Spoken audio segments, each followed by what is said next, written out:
वाहिगुरु जी। फरीदा जंगल जंगल क्या भवें, वण कंडा मोड़े वसी रब हियालिए। जंगल क्या ढूंढे फरीदा इन्नी निकी जंगी है, थल डूंगर पयोम अज फरीदा कूजड़ा सैको हाथियों। फरीदा राती वड्डियां धुख धुख उठन पास, तिग तिन्हां दा जीविया जिन्हां विडाणी आस। तिग तिन्हां दा जीविया जिन्हां विडाणी आस। वाहिगुरु जी का खालसा, वाहिगुरु जी की फतेह। गुरु प्यारे गुरु सवारे सतसंगी जनों, सतगुर दी रहमत किरपा दे सदका चल रही लड़ीवार बाबा शेख फरीद साहिब तिन्हां दे पावन शलोकां दी विचार अंदर 18 शलोक तक आपां विचार कर चुके हाँ।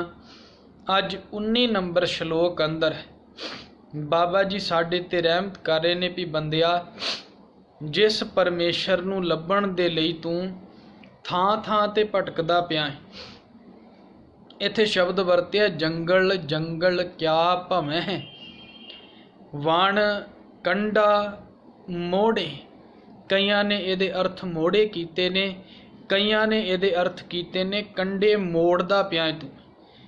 भाव कंडियां दे उपर अपने पैर रख रख के दरख्तां दे पत्तियां नूं मिधदा फिरदा है, भी जगह जगह ते भटकदा फिरदा है।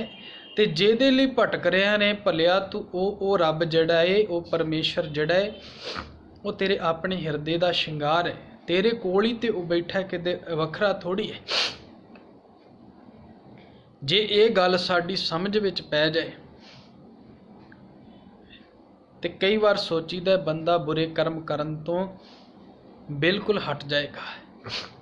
असी कई बार गुरुद्वारे मंदिरां विच मस्जिदां विच उत्थे जाके साडे मन दे विच एक खास तरह दा माहौल बनिया हुंदा है भी असी एक धर्म अस्थान ते आए हुए हैं ते इत्थे ना असी कोई माड़ा कर्म करना है और ना ही किसी नूं करन देना है। ये साडे मन विच भावना बनी हुंदी है। जिवें असी गुरुद्वारा ही लै लईए, असी भी आउणे आ, साडे मन विच हुंदा है ये गुरु घर एक खास अस्थान है और इत्थे असी कोई ऐसा कर्म नहीं करना जिहड़ा गुरमत विरोधी होवे। बहुत वधिया गल है, पर जदों सतगुर दी विचार पढ़दे आ, सतगुर कहिंदे जिहड़े धर्म अस्थान होया करदे ने वो धर्म अस्थान हुंदे ने, उथों ते असी सिੱਖਣਾ है। उथे माड़े कर्म करने मना ने, इस करके भी सानू इस गल दी समझ आ जाए भी आ कर्म तेरे वास्ते ठीक नहीं है, क्योंकि उही काम असी धर्म अस्थान ते नहीं करते जिहड़ा काम साडे लई ठीक ना होवे। कदी तुसी वेख्या है धर्म अस्थान ते किसी ने गाने लाए होण, कोई स्टेज ला के नचण दिया होवे, मान लो गुरुद्वारा ही लै लो, असी मंदिर लै लो, मस्जिद लै लो, क्योंकि ये चीज़ां गलत ने, असी इत्थे नहीं करते। कोई नशे गुरु घर दे विच नहीं करदा, क्यों? क्योंकि सानू पता है ये गुरु दा अस्थान है। सतगुर कहिंदे जे तैनूं इन्नी समझ पै जाए वो गुर अस्थान है, उत्थे गुरु ने सानू समझ देनी है, सिक्ख्या देनी है भी भलिया आ वस्तु तेरे वास्ते माड़ी है, आ वस्तु तेरे वास्ते चंगी है, आ कर्म तेरे वास्ते चंगा है, आ कर्म तेरे वास्ते माड़ा है।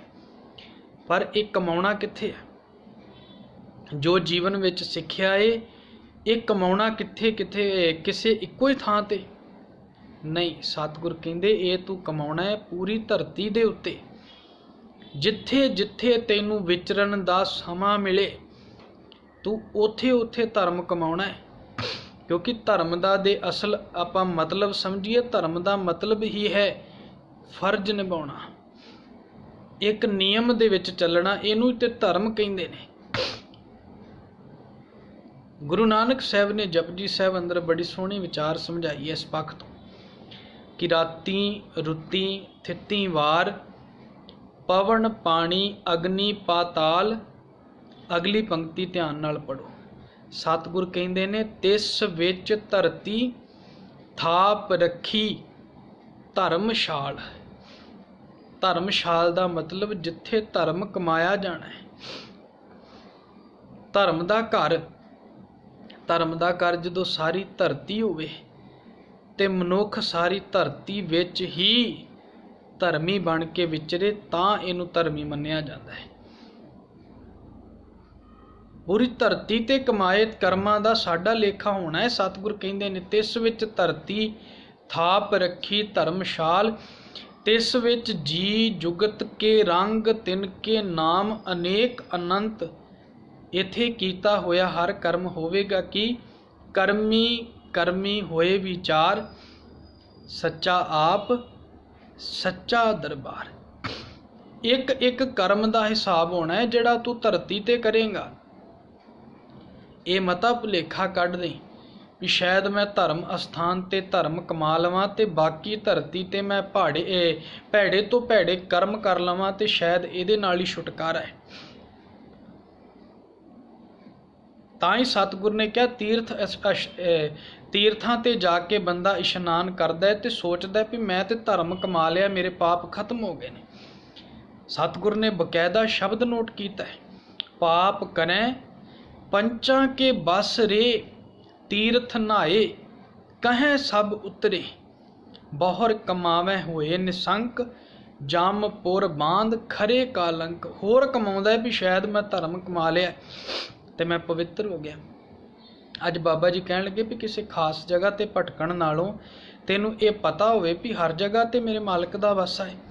ਗੁਰੂ ਤੇਗ ਬਹਾਦਰ ਸਾਹਿਬ ਉਹਨਾਂ ਨੇ ਪਾਵਨ ਸ਼ਬਦ ਅੰਦਰ ਦੋ ਉਦਾਹਰਨਾਂ ਦਿੱਤੀਆਂ ਨੇ ਔਰ ਦੋਨਾਂ ਹੀ ਉਦਾਹਰਨਾਂ ਦੇ ਰਾਹੀਂ ਸਾਨੂੰ ਸਮਝਾ ਦਿੱਤਾ ਵੀ ਮਾਲਕ ਕਿੱਥੇ ਹੈ ਔਰ ਕਿਵੇਂ ਇਹਨੂੰ ਸਮਝਿਆ ਜਾ ਸਕਦਾ ਹੈ। ਸ਼ਬਦ ਅਸੀਂ ਬੜੀ ਵਾਰ ਪੜ੍ਹਿਆ, ਬੜੀ ਵਾਰ ਸੁਣਿਆ। ਸਤਿਗੁਰ ਕਹਿੰਦੇ ਕਾਹੇ ਰੇ ਬਨ ਖੋਜਣ ਜਾਈ। ਕਾਹਦੇ ਤੂੰ ਜੰਗਲਾਂ ਦੇ ਵਿੱਚ ਖੋਜਣ ਜਾਣਾ ਹੈ। ਸਰਬ ਨਿਵਾਸੀ ਸਦਾ ਅਲੇਪਾ। ਸਾਰਿਆਂ ਦੇ ਵਿੱਚ ਵਾਸ ਕਰਦਾ ਹੈ ਤੇ ਸਾਰਿਆਂ ਤੋਂ ਨਿਰਲੇਪ ਹੈ।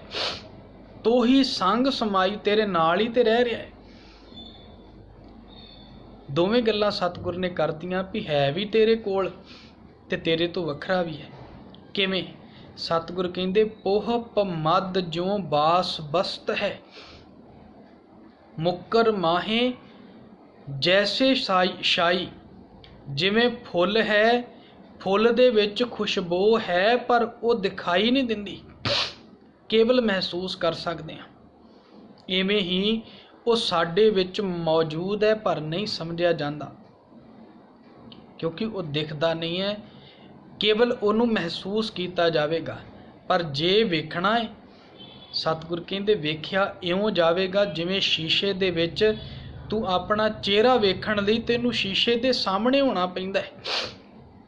ਮੰਨ ਲਓ ਅਸੀਂ ਸ਼ੀਸ਼ੇ ਵਿੱਚ ਆਪਣਾ ਅਕਸ਼ ਦੇਖਣਾ ਹੈ, ਆਪਣੇ ਆਪ ਨੂੰ ਦੇਖਣਾ ਹੈ, ਉਦੋਂ ਤੱਕ ਤੇ ਨਹੀਂ ਦੇਖ ਸਕਾਂਗੇ ਜਦੋਂ ਤੱਕ ਸ਼ੀਸ਼ੇ ਦੇ ਸਾਹਮਣੇ ਹੀ ਨਹੀਂ ਹੋਵਾਂਗੇ।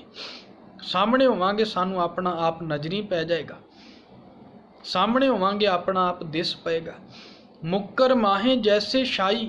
ਮੁੱਕਰ ਦਾ ਭਾਵ ਹੈ ਸ਼ੀਸ਼ਾ, ਜਿਵੇਂ ਸ਼ੀਸ਼ੇ ਵਿੱਚ ਪਰਛਾਵਾਂ ਹੈ ਪਰ ਵੇਖਣ ਲਈ ਉਹਦੇ ਸਾਹਮਣੇ ਹੋਣਾ ਪਵੇਗਾ, ਇਵੇਂ ਮਾਲਕ ਸਾਡੇ ਵਿੱਚ ਹੈ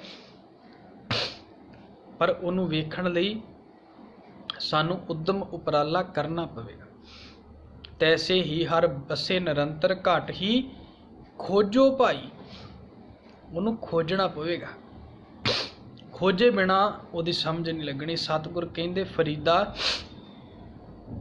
ਜੰਗਲ ਜੰਗਲ ਕਿਆ ਭਵਹਿ, ਵਣ ਕੰਡਾ ਮੋੜੇ, ਵਸੀ ਰੱਬ ਹਿਆਲੀਐ ਬਾਹਰ ਕਿਆ ਢੂੰਡੇ। ਬਾਹਰ ਕੀ ਲੱਭਦਾ ਫਿਰਦਾ, ਰੱਬ ਤੇਰੇ ਕੋਲ ਹੈ ਭਗਤ ਰਾਮਾਨੰਦ ਜੀ ਨੇ ਇਸ ਗੱਲ ਨੂੰ ਹੋਰ ਸਪਸ਼ਟ ਕੀਤਾ ਹੈ। ਕਤ ਜਾਈਏ ਰੇ ਘਰ ਲਾਗੋ ਰੰਗ, ਮੇਰੇ ਹਿਰਦੇ ਘਰ ਵਿੱਚ ਰੰਗ ਲੱਗ ਗਿਆ। ਮੇਰਾ ਚਿੱਤ ਨਾ ਚੱਲੇ ਮਨ ਭਇਓ ਪੰਗ। ਕੀ ਹੋਇਆ? ਕਹਿਣ ਲੱਗੇ ਏਕ ਦਿਵਸ ਮਨ ਭਈ ਉਮੰਗ, ਕਸ ਚੰਦਨ ਚੋਆ ਬਹੁ ਸੁਗੰਧ, ਪੂਜਨ ਚਾਲੀ ਬ੍ਰਹਮ ਠਾਏ, ਸੋ ਬ੍ਰਹਮ ਬਤਾਇਓ ਗੁਰ ਮਨ ਹੀ ਮਾਹੇ। ਗੁਰੂ ਨੇ ਸਾਨੂੰ ਸਮਝਾ ਦਿੱਤਾ ਵੀ ਉਹ ਤੇਰੇ ਅੰਦਰ ਹੈ, ਉਹਨੂੰ ਕਿਤੇ ਖਾਸ ਜਗ੍ਹਾ ਤੇ ਲੱਭਣ ਦੀ ਲੋੜ ਨਹੀਂ ਹੈ। ਅਗਲੇ ਸ਼ਲੋਕ ਅੰਦਰ ਬਾਬਾ ਜੀ ਕਹਿੰਦੇ ਨੇ, ਫਰੀਦਾ ਇੰਨੀ ਨਿੱਕੀ ਜੰਗੀਆਂ, ਜੰਗੀਆਂ ਭਾਵ ਲੱਤਾਂ, ਥਲ ਡੂੰਗਰ ਭਇਓਮ, ਥਲ ਭਾਵ ਥਲੀ ਇਲਾਕਾ, ਡੂੰਗਰ ਭਇਓਮ, ਡੂੰਗਰ ਭਾਵ ਉੱਚੇ ਨੀਚੇ ਪਹਾੜੀ ਇਲਾਕੇ। ਫਰੀਦਾ ਇੰਨੀ ਨਿੱਕੀ ਜੰਗੀਆਂ, ਥਲ ਡੂੰਗਰ ਭਇਓਮ, ਅੱਜ ਫਰੀਦੈ ਕੂਜੜਾ, ਸਹਿ ਕੂਹਾਂ ਥੀ ਓਮ। ਵੀ ਇਹਨਾਂ ਨਿੱਕੀਆਂ ਨਿੱਕੀਆਂ ਲੱਤਾਂ ਦੇ ਨਾਲ ਬਾਬਾ ਫਰੀਦ ਸਾਹਿਬ ਕਹਿਣ ਲੱਗੇ, ਜਦੋਂ ਮੈਂ ਜਵਾਨੀ ਪਹਿਰੇ ਸੀ, ਇੱਕ ਸਮਾਂ ਸੀ ਇਹਨਾਂ ਲੱਤਾਂ ਨਾਲ ਮੈਂ ਪਹਾੜ ਵੀ ਚੜ੍ਹ ਜਾਂਦਾ ਸੀ। ਇਹਨਾਂ ਲੱਤਾਂ ਦੇ ਨਾਲ ਮੈਂ ਕਿੰਨਾ ਕਿੰਨਾ ਮੈਦਾਨੀ ਸਫ਼ਰ ਤੈਅ ਕਰ ਲੈਂਦਾ ਸੀ, ਕਿਉਂਕਿ ਇੱਕ ਤਾਕਤ ਸੀ, ਇੱਕ ਸਮਰੱਥਾ ਸੀ। ਪਰ ਅੱਜ ਬੁੱਢੇਪੇ ਨੇ ਆ ਕੇ ਘੇਰ ਲਿਆ ਏ। ਅੱਜ ਮੇਰੇ ਕੋਲ ਕਹਿਣ ਲੱਗੇ ਪਾਣੀ ਦਾ ਕੁੱਜਾ ਭਰਿਆ ਪਿਆ ਏ ਤੇ ਮੈਂ ਪਾਣੀ ਪੀਣਾ ਏ, ਤੇ ਇਉਂ ਲੱਗਦਾ ਜਿਵੇਂ ਕੁੱਜਾ ਮੇਰੇ ਤੋਂ ਪਤਾ ਨਹੀਂ ਕੋਹਾਂ ਦੂਰ ਪਿਆ ਹੋਵੇ। ਭਾਵ ਕੋਲ ਹੈ, ਪਰ ਉਹਦੇ ਵਿੱਚੋਂ ਪਾਣੀ ਭਰਨ ਦੀ ਸਮਰੱਥਾ ਸਰੀਰ ਕੋਲ ਨਹੀਂ ਹੈ। ਬਾਬਾ ਜੀ ਕਹਿ ਰਹੇ ਵੀ ਸਰੀਰ ਤੇ ਸਮਾਂ ਸੀ, ਉਹ ਸਮਾਂ ਨਿਕਲ ਚੁੱਕਿਆ ਹੈ, ਇਸ ਕਰਕੇ ਸਮੇਂ ਨੂੰ ਜ਼ਰੂਰ ਸੰਭਾਲੋ। ਫਿਰ ਤੋਂ ਗੱਲ ਬਾਬਾ ਜੀ ਕਹਿ ਰਹੇ ਨੇ ਵੀ ਇਹਨੇ ਸਰੀਰ ਨੇ ਇੱਕ ਦਿਨ ਬੁਢੇਪੇ ਵਾਲੇ ਪਹਿਰੇ ਵਿੱਚ ਆ ਜਾਣਾ ਤੇ ਉੱਥੋਂ ਖਤਮ ਵੀ ਹੋ ਜਾਣਾ। ਜਿਨ੍ਹਾਂ ਦੇ ਨਾਲ ਤੁਸੀਂ ਜਵਾਨੀ ਪਹਿਰੇ ਲੱਤਾਂ ਨਾਲ ਇਹਨਾਂ ਸਫ਼ਰ ਇਹਨਾਂ ਕੁਝ ਕਰ ਲੈਂਦੇ ਹੋ, ਇੱਕ ਸਮਾਂ ਆਵੇਗਾ ਪਾਣੀ ਦਾ ਗਲਾਸ ਪੀਣਾ ਵੀ ਔਖਾ ਹੋ ਜਾਏਗਾ, ਸਰੀਰ ਇੰਨਾ ਵੀ ਸਾਥ ਤੁਹਾਡਾ ਨਹੀਂ ਦੇਵੇਗਾ। ਫਰੀਦਾ ਰਾਤੀ ਵੱਡੀਆਂ ਧੁੱਖ ਉੱਠਣ ਪਾਸ। ਰਾਤੀ ਵੱਡੀਆਂ ਭਾਵ ਜਿਵੇਂ ਬਾਬਾ ਜੀ ਕਹਿੰਦੇ ਨੇ ਸਿਆਲ ਰੁੱਤ ਆਉਂਦੀ ਹੈ, ਸਿਆਲ ਰੁੱਤ ਦੇ ਵਿੱਚ, ਸਰਦੀ ਦੀ ਰੁੱਤ ਵਿੱਚ ਟਾਈਮ ਨਾਲ ਹੀ ਹਨੇਰਾ ਹੋ ਜਾਂਦਾ ਹੈ, ਔਰ ਕਿੰਨਾ ਲੰਮਾ ਸਮਾਂ ਲੇਟ ਫਿਰ ਜਾ ਕੇ ਸੂਰਜ ਨਿਕਲਦਾ ਹੈ। ਭਾਵ ਸਰਦੀ ਦੇ ਦਿਨਾਂ ਵਿੱਚ ਰਾਤਾਂ ਲੰਮੀਆਂ ਹੋ ਜਾਇਆ ਕਰਦੀਆਂ ਨੇ, 6-6 ਵਜੇ ਰਾਤ ਦਾ ਸਮਾਂ ਹੋ ਜਾਂਦਾ ਹੈ, ਔਰ ਸਵੇਰੇ 9-9, 8-8 ਵਜੇ ਤੱਕ ਸੂਰਜ ਨਹੀਂ ਨਿਕਲਦਾ, ਜਿਹਨੂੰ ਕਹਿੰਦੇ ਨੇ ਰਾਤਾਂ ਲੰਮੀਆਂ ਹੋ ਜਾਣੀਆਂ। ਬਾਬਾ ਫਰੀਦ ਸਾਹਿਬ ਉਦਾਹਰਨ ਲੈ ਰਹੇ ਨੇ ਰਾਤ ਦੀ, ਵੀ ਸਿਆਲ ਦੀ ਰਾਤ ਜਿਵੇਂ ਲੰਮੀ ਹੋ ਜਾਂਦੀ ਹੈ, ਬੰਦਾ ਸੌਂ ਕੇ ਥੱਕ ਜਾਂਦਾ ਹੈ, ਪਾਸੇ ਮੋੜ ਕੇ ਥੱਕ ਜਾਂਦਾ ਹੈ, ਲੇਕਿਨ ਰਾਤ ਗੁਜ਼ਰਨ ਤੇ ਨਹੀਂ ਆਉਂਦੀ। ਇਵੇਂ ਕਹਿਣ ਲੱਗੇ ਜਿਨ੍ਹਾਂ ਨੂੰ ਪਰਾਇਆਂ ਲੋਕਾਂ ਤੇ ਆਸ ਹੁੰਦੀ ਹੈ, ਜਿਹੜੇ ਇੱਕ ਰੱਬ ਨੂੰ ਛੱਡ ਕੇ, ਇੱਕ ਖੁਦਾ ਨੂੰ ਛੱਡ ਕੇ, ਅੱਲਾ ਨੂੰ ਛੱਡ ਕੇ ਦੂਸਰਿਆਂ ਤੇ ਭਰੋਸਾ ਰੱਖਦੇ ਨੇ ਵੀ ਸ਼ਾਇਦ ਮੈਂ ਇਹਨਾਂ ਕੋਲੋਂ ਕੁਝ ਪ੍ਰਾਪਤ ਕਰ ਲਵਾਂਗਾ। ਕਹਿੰਦੇ ਇਹਨਾਂ ਨੂੰ ਉਵੇਂ ਉਹਨਾਂ ਦੇ ਦਰਵਾਜ਼ਿਆਂ ਤੇ ਭਟਕਣਾ ਪੈਂਦਾ ਹੈ ਜਿਵੇਂ ਲੰਮੀ ਰਾਤ ਗੁਜ਼ਰਦੀ ਨਹੀਂ ਹੈ, ਬੰਦੇ ਦੇ ਪਾਸੇ ਥੱਕ ਜਾਂਦੇ ਨੇ। ਇਵੇਂ ਹੀ ਦੂਸਰਿਆਂ ਤੇ ਆਸ ਰੱਖਣ ਵਾਲੇ ਉਹਨਾਂ ਦੀ ਆਸ ਤੇ ਲੰਮਾ ਸਮਾਂ ਖਰਾਬ ਕਰ ਲੈਂਦੇ ਨੇ। ਕਈ ਵਾਰ ਉਹਨਾਂ ਦੀਆਂ ਆਸਾਂ ਪੂਰੀਆਂ ਵੀ ਨਹੀਂ ਹੁੰਦੀਆਂ। ਭਾਵ ਉਦਾਹਰਨ ਦੇ ਕੇ ਸਮਝਾ ਰਹੇ ਨੇ ਵੀ ਭਲਿਆ ਇੱਕ ਰੱਬ ਦਾ ਘਰ ਛੱਡ ਕੇ ਦੂਸਰਿਆਂ ਤੇ ਭਰੋਸਾ ਰੱਖੇਗਾ ਤੇ ਹੋ ਸਕਦਾ ਹੈ ਜਿਵੇਂ ਲੰਮੀ ਰਾਤ ਨਹੀਂ ਗੁਜ਼ਰਦੀ, ਬੰਦਾ ਥੱਕ ਜਾਂਦਾ ਹੈ, ਪਾਸੇ ਬਦਲਦਾ ਹੋ ਸਕਦਾ ਤੈਨੂੰ ਵੀ ਗੇੜੇ ਮਾਰ ਕੇ ਇੱਕ ਦਿਨ ਥਕਾਵਟ ਹੋ ਜਾਏ, ਪਰ ਤੇਰੀ ਆਸ ਉੱਥੋਂ ਪੂਰੀ ਨਾ ਹੋਵੇ। ਕਿਉਂਕਿ ਇੱਕ ਰੱਬ ਨੂੰ ਛੱਡ ਕੇ ਹਰ ਬੰਦਾ ਇੱਕ ਸੀਮਾ ਦੇ ਵਿੱਚ ਹੈ। ਇੱਕ ਰੱਬ ਹੀ ਹੈ ਜਿਹਦੇ ਬਾਰੇ ਅਸੀਂ ਕਹਿੰਦੇ ਹਾਂ, ਸਾਚੇ ਸਾਹਿਬਾ ਕਿਆ ਨਾਹੀਂ ਘਰ ਤੇਰੇ, ਕਿਆ ਦਾ ਭਾਵ ਹੈ ਕਿਹੜੀ ਐਸੀ ਵਸਤੂ ਹੈ ਜਿਹੜੀ ਤੇਰੇ ਘਰ ਵਿੱਚ ਨਹੀਂ ਹੈ। ਭਾਵ ਤੂੰ ਹਰ ਵਸਤੂ ਦਾ ਮਾਲਕ ਹੈ, ਹਰ ਵਸਤੂ ਤੇਰੇ ਘਰ ਵਿੱਚ ਮੌਜੂਦ ਹੈ, ਤੇ ਮੈਨੂੰ ਜੋ ਚਾਹੀਦਾ ਮੈਂ ਕੇਵਲ ਤੇਰੇ ਕੋਲੋਂ ਪ੍ਰਾਪਤ ਕਰਾਂਗਾ। ਮੈਂ ਹੋਰ ਕਿਸੇ ਕੋਲੋਂ ਵਸਤੂ ਪ੍ਰਾਪਤ ਕਰਨ ਦੀ आस ना कदी रखी है और ना ही कदी मैं रखांगा। पहले श्लोक विच साहब ने क्या रब नूं लभण तुरिया है, रब तेरे अपने घर दे विच है।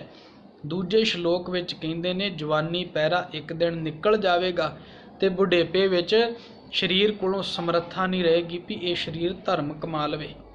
ते तीजे श्लोक विच कहंदे समा रहिंदियां रब दा दर पकड़ लै, रब नूं छड्ड के थां थां भटकेगा, केवल निराशता पल्ले पेगी। निराशता तो बिना तेरे पल्ले कुछ भी नहीं पेगा, तैनूं उथों किसी भी वस्तु की प्राप्ति नहीं होवेगी। इन्हां श्लोकां विच सतगुर ने रहमत कीती। कल रोज़ आपां अगले श्लोकां दी विचार सांझी करन दा यतन करांगे। फतेह बुलाओ जी। वाहिगुरू जी का खालसा, वाहिगुरू जी की फतेह।